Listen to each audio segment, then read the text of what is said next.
Hi, I'm Lexi Martone, and I'm the Cupcake Witch. And today, I've got 3 cool new Halloween cupcakes that are perfect for Halloween parties, trick-or-treaters, kids, adults.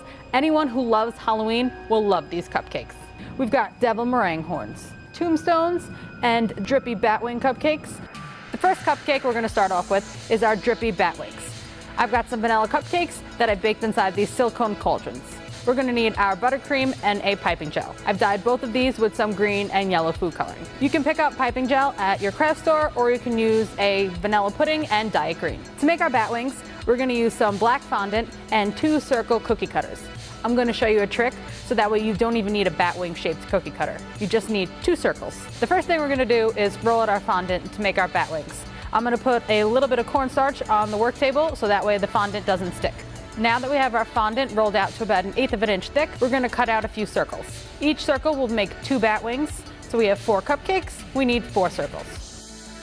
Now here's our trick in case you don't have a batwing cookie cutter. You're gonna take a knife and cut each of these circles in half. Now that we have our circles cut in half, we're gonna use our smaller circle to cut 3 half circles on the bottom for the ridges of the batwing. Ta-da! Batwing, using just circles. Now I'm gonna put all of these on a baking sheet and let them dry at room temperature. While our batwings are drying, we're gonna ice these cupcakes. I'm using my green buttercream in a piping bag with a large round tip. You can also use a Ziploc bag and cut the tip off. After frosting your cupcakes, you're ready to put on your drippy slime. You want the slime to look like it's oozing over the cupcake, so there's really no rules on how you pipe it. So our frosting is on, our slime is on, and now our batwings should be dry and ready to put on these cupcakes. And now we're gonna move on to the tombstones. Here's what you're gonna need for these tombstone cupcakes. I've got some devil's food cake.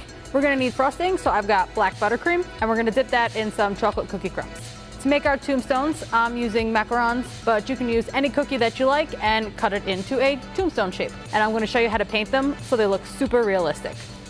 To paint these, we're gonna need some vodka and some black and white food coloring. Now that we have all our supplies, let's get started. The first thing I'm gonna do is paint our tombstones so they have time to dry while we're frosting our cupcakes.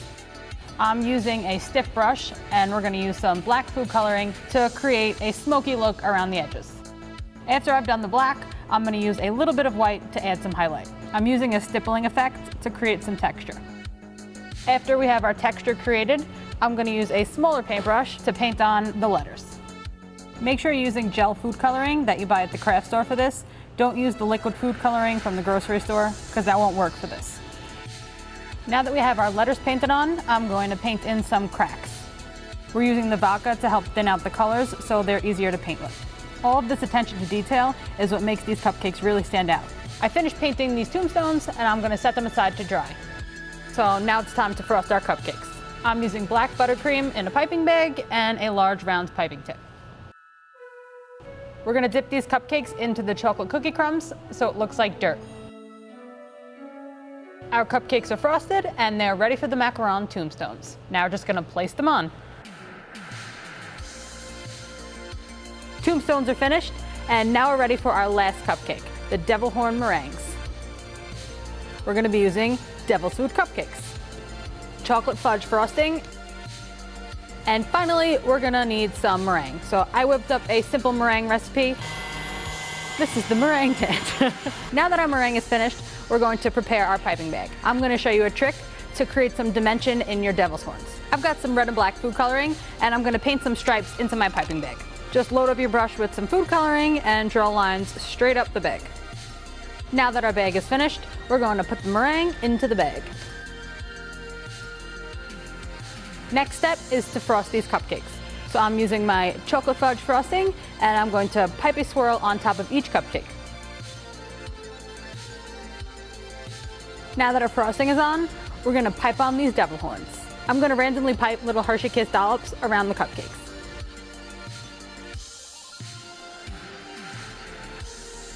And these are our finished Devil Horn Meringue cupcakes.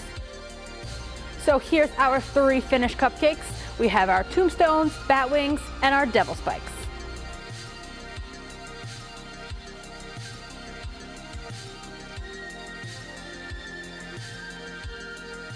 Thanks for watching another episode of Cupcake Witch.